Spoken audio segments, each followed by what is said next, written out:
Hey guys, what's going on? Welcome back to another video. And I've been talking about me being under the weather. I still am under the weather, um, but I want to continue to do videos and stuff like that. So I apologize for my hair. My hair is a good God, what's going on? My hair is like Afro potential. Like if you don't cut it, it starts going in weird directions. And I don't know. I'm just gonna get it cut tonight. Wife's gonna cut it, so looking crazy. Anyways, this is Clash of the Champions, WWE's Clash of the Champions 2017 review. I was going to do State of Wrestling, but I figured I need to get the Clash of the Champions review up what I thought about what happened. So I'm going to go ahead and do that, get that out of the way, and then tomorrow I plan on uh, uploading the other thing, which I'll probably record right after this. So hope you guys spit on the camera. Uh, But let's go ahead and start. So it started on the pre-show we had Mojo Rawley versus Zack Ryder. It was a pretty decent match. Um, I don't know what the finisher was. I'm trying to think what the finisher was. I don't think it was very good though. Like Mojo still doesn't have a very good finisher, but he won. I think it was pretty expected that he was going to win. I don't know where they're going to go with Zack Ryder from here. I really think it's kind of this time to let him go. He's been in NXT like 2 or 3 times now. I think it's just let him go do his thing. Maybe he'll come back with a stock higher. I just think it's time just to cut your losses with Zack Ryder because they're not going to get anything more out of him. And I think I'd rather see like Ty Dillinger on TV with a feud with Mojo Rawley or something like that. Um, with that being said, we move on to the main show, and I kind of thought the Bludgeon Brothers match was going to be in the main card. I'm going to do something really disgusting. So here, let me just kind of put this. It's going to stay here. Probably not. It's going to be a whole. Hey, there we go. Hey, I found a new thing to keep this on. Awesome. Okay, so I'm going to kind of go off camera a little bit.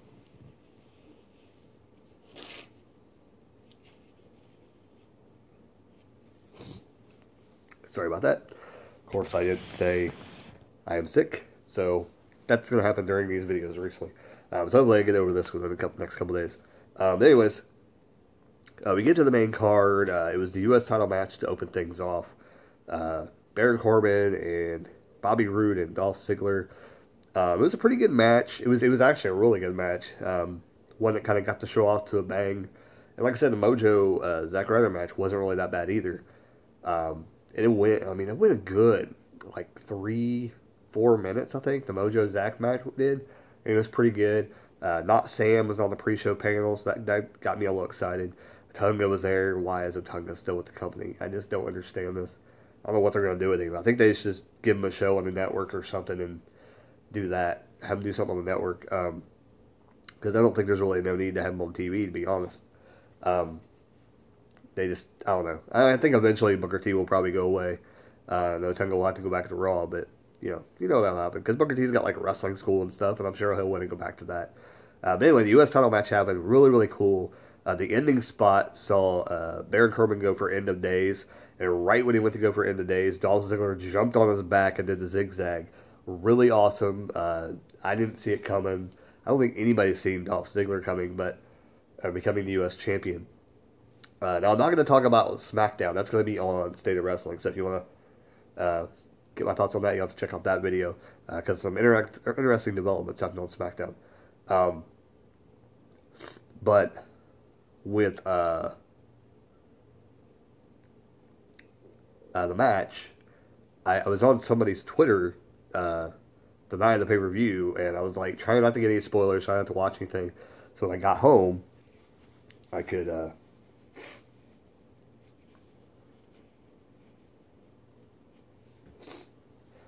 watch and not really be spoiled by anything. Well, it said it was Mark from Off the Rope Show. I think it was Mark's his name from Off the Rope Show, which I used to watch constantly. But then the guy moved away from his friends, and alone he's not very entertaining. So, just what kind of sucks. OTR Essential is what they branded themselves after they were called Off the Rope Show, and they kind of went to OTR Essential. But it's kind of lame with just the Schleg Daddy. I'm not a huge fan. You heard me talk about him, and if you watch my wrestling videos in the past, or on this channel, if you've seen my older wrestling videos, I talk about him quite a bit. I'm just not a huge fan of him anymore. He bashes everything. He's kind of like Joe Cronin, but he's like not as entertaining to me. Like I said, people have their own quirks and whatever. Anyway, yeah, Ziggler winning U.S. title, interesting. I don't know where they're going to go from here. We had some interesting developments on SmackDown, so you'll hear my thoughts on that. Um, then we got, I believe, the tag team title match, which was incredible. This match was really, really good. And I heard one of my friends, or yeah, one of coworkers, whatever. I guess he's a friend. I don't really know. Coworker mainly. Um, he said he didn't even watch it, and I'm like, what? Thinking to myself, why didn't you watch it? Like, this is one of the best matches on the card. Like, the U.S. title match was really good. The world title match kind of put me to sleep. Like, I literally like didn't even watch the entire match. It was kind of boring to me. It didn't keep my attention, but then again, I was sick. But I'm sure it was good. It was an AJ match. And AJ doesn't really have a bad match most of the time, so I was just really didn't feel good, and I fell asleep. So I'm sure the AJ match was good. The tag match was really good. I stayed awake for the entire thing, um, and it was incredible. There were some spots by uh, Chad Gable that kind of had me cringing because of the uh, back suplexes, and it literally looked like they landed like on the back of their neck, like. But the way when you get slowed down, you see that they landed on their shoulder blades. But I mean, it was barely, man. That's some scary stuff. I don't like that. I don't ever want to see those kind of moves, man. That's horrible. And I will say this about SmackDown is that he did it again on one of the Uso brothers because he did it on Rusev, which was kind of rough. Then he did it on Aiden English, which looked worse than that one. And then on SmackDown, he did one on one of the Usos, and it looked worse than that. It looked like he literally did put him on his neck, and that scared me. Like, I don't want to see that. I don't want to see people lose their careers.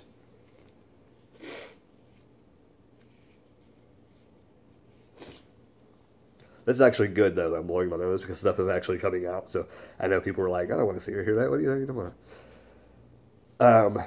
Yeah, tag title match is really good. Usos retained. I kind of thought that because as soon as Ziggler won the U.S. title, I'm like, well, probably there's not going to be no more title changes in the night. I kind of figured that. So then my prediction kind of went to, and I kind of thought Usos were going to retain anyway because nothing really made sense. Like New Day getting the belts possibly, and Aiden English and Rusev maybe, but Chad Gable and Shelton Benjamin no chance that they were going to win this. And then we'll talk about SmackDown. What happened on SmackDown? That's kind of interesting. That I thought that, and then that happened on SmackDown. So it's like, okay, Usos retain, great match, fun match, incredible. Then I think we got the Bludgeon Brothers versus Fandango. This match was boring. It was stupid. It should have been on the pre-show. They should have put something else here. Um, it wasn't very exciting at all. I like what they're doing with Harper and Rowan, but it's just not entertaining. It could have been anybody else. I think they did what they could, but to me, it just wasn't. It wasn't. To me, it wasn't entertaining. I think they need to put a mouthpiece with them or something. They need to put a manager with them or something to make them more entertaining. Sound like I repeated myself like 8 times there, but yeah, and they won. The Bludgeon Brothers won. I think everybody thought they were going to win. It was kind of a dumb match. Wasn't really entertained by it. Nothing gained, nothing lost. Then we got the women's title match. This match was really, it didn't ooh and didn't ah me. I didn't like it. Charlotte retained. I was just wanting the match to be over with. There's cool spot. I mean, literally, it was them throwing each other out of the ring and the Lumberjacks attacking them and then throwing them back in the ring. That's basically what the entire match was. It was just really dumb. I don't like Natalya. I don't think she can work with the style that the newer women wrestlers put out there. I just don't think she can do it. So when she, tries to get in there and does her stupid little things she used to do during the Divas era, it irritates the crap out of me. So she needs to be gone. She needs to be someone's manager. She needs to do something. I just don't think she needs to be in WWE. I'm not one to want somebody to lose their job, but I just don't think that she's in the position she needs to be in right now. She needs to either be a valet for another wrestler. She's had her time as a wrestler. She's had her title holds and stuff like that, and I think she'll be remembered for a few different things, not really probably for her wrestling stuff. So I think she really should just be somebody's manager and really start to elevate somebody that she can actually get behind. If Tyson Kidd was still wrestling, which I don't know what's going on with him, I would say have her be the manager of him and just bring everything to the forefront. But I think for her, I almost want to say Baron Corbin, but I don't think that would work either. maybe a guy like Mojo or something. Like put her with Mojo and have her be the voice of him because he's already a great talker and he doesn't really need anybody. But if you put her with him, it would just elevate him like to a higher degree. Or, you know, if you're going to hold on to Zack Ryder and do something with him, maybe put the tie with Zack Ryder and have them be like, I don't even know what you would do with that, but have them be together in some way and do something with that. I just don't know where we're going to go with Natalya because, like I said, and it looks like she is going to retire because that's what she was hinting at. Class of Champions. So we'll see where this goes. Like I said, I think her time is come and gone. There's way too many women coming up. A lot of there's some of the wrestlers on SmackDown that are I could see disappearing. Lana just needs to go back to Rusev when Rusev goes back to Raw. I just think they're just a couple. They need to be together at all times. There's no reason why they should be separated. I don't know why they did it in the first place.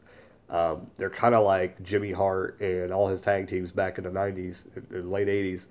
They don't really ever need to be separated. They always need to be with Jimmy Hart or with the manager. So I think Lana needs to be with Rusev. That would remove her from the wrestling scene.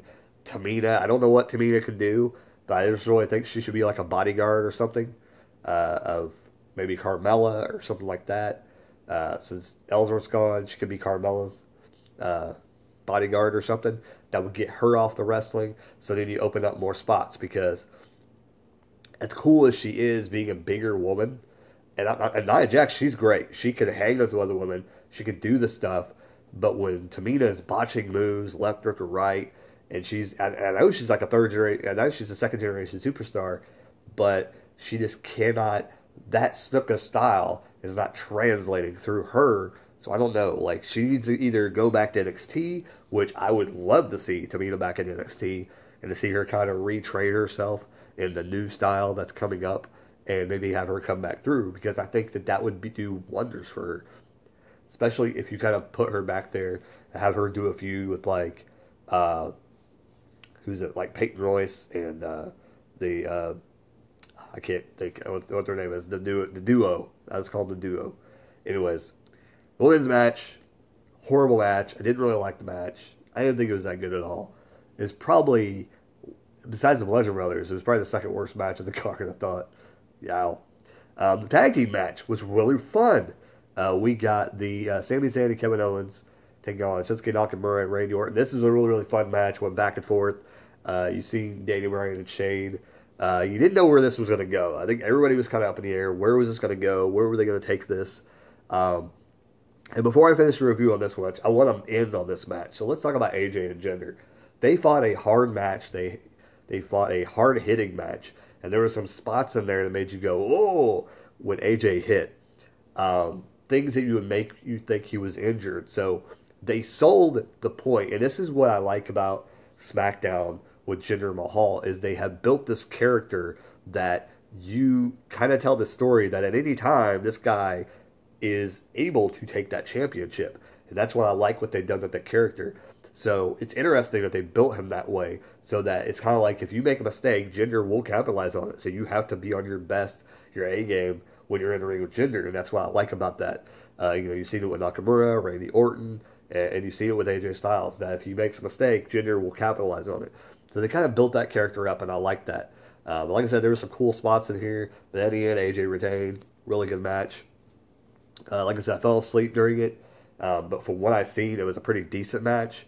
It seemed a bit slow. They worked a little bit of a slower pace.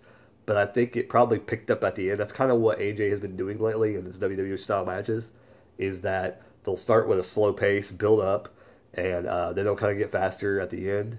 Or even like a little bit of speed at the beginning, but then they'll slow down. And I think it's cool because he understands the WWE style, and he kind of mixes his style in with the WWE style, so it kind of works really, really well. But it was a good match. Now let's get back to the tag match. This match, like I said, there was a lot of spots in here that were really, really cool. Here's the thing I will say about Shinsuke Nakamura. He is starting to, I think somebody must have talked to him backstage and just said, hey, you got to start putting your character out there. Where'd your character come from in NXT? Because you're not really showing it out there, and you're not getting over. And I don't know if they're letting him do more stuff in the ring now, or wanting him to do, I don't know idea, because it seemed like he was kind of lackluster. But the thing is, I wasn't really watching a lot of SmackDown. for a while, especially when he's in the main event. It's usually a tag match, so it's like I want to watch that. And I didn't even watch the one with him and Kevin Owens wrestling. I just skipped that entire SmackDown because the entire other matches were horrible. So why watch it for just one match? This is stupid. So I enjoyed this match. Everybody got their little spots in. Everybody had their little moments. Everybody thought Nakamura was going to take that pinfall, but he did not take the pinfall. Orton took the pinfall. I was impressed with that. Kudos to Orton for saving Nakamura from eating another pinfall, because he doesn't need to eat that many pinfalls, or his career is going to be done in WWE, and he'll probably just end up going back to Japan. I kind of have a fear of that. But then again, in the back of your head, everybody wants to get to WWE one day.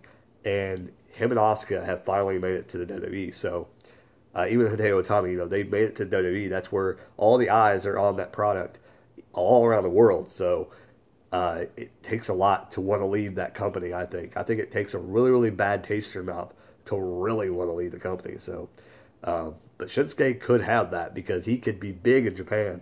And U.S. is watching Japan too right now, New Japan. So, if things don't go well, he can always go back there and be a big name, and no harm, no foul. But yeah, the match is really good. Daniel Bryan, after the botched instances by Bryan and Shane, Daniel Bryan said, I'm tired of this. This is bullcrap. And he counted, 1, 2, 3 really fast when Sami Zayn pinned Orton. Everybody was shocked, but not really, because we kind of seen something was going to happen like that, I think. I think a lot of people predicted that something like this was going to happen, but nobody knew what it was. That's what the cool thing about this storyline, because everybody knew that there was an end point to the story. Where was it going to go? Well, I mean, I'm not saying the end of the story, but this chapter in this story, where was it going to go? And I don't think this story is per se about Kevin Owens and Sami Zayn. I think it's more about Daniel and Shane and where that story is going to go. So with that story being told, we didn't know where it was going to go. We didn't know what direction we're going in. We didn't know anything.